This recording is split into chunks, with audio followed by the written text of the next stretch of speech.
Mesdames et messieurs de la presse, aujourd'hui marque un moment décisif pour la République démocratique du Congo.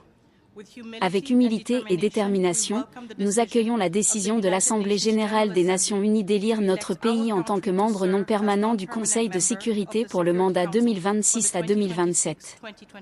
Au nom du président de la République, son Excellence Félix-Antoine Tshisekedi Tshilombo, et au nom du peuple congolais, je tiens à exprimer notre profonde et sincère gratitude à tous les États membres qui ont soutenu notre candidature. Nous souhaitons également rendre hommage à l'Union africaine, dont le soutien indéfectible, ainsi que la solidarité de tous ses États membres, ont été déterminants. Cette élection n'est pas seulement un signe de confiance dans la RDC, elle est aussi le reflet de l'unité de l'Afrique et de sa place légitime dans l'élaboration de l'agenda mondial de la paix et de la sécurité. Le mandat qui débutera en janvier 2026 est un mandat que nous accueillons pleinement. Nous sommes conscients de son poids, mais aussi de son importance. La RDC apporte au Conseil, non seulement son expérience nationale, mais aussi la voix d'un continent qui continue de supporter le coup de conflit qu'il n'a pas provoqué, et dont les contributions à la paix sont trop souvent ignorées. Nous servirons avec dignité, indépendance de jugement et loyauté envers les principes de la Charte.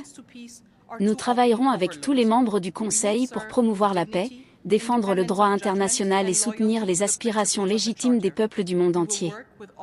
À tous ceux qui ont placé leur confiance en nous, nous l'honorerons.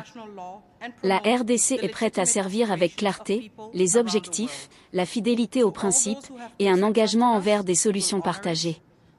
Merci.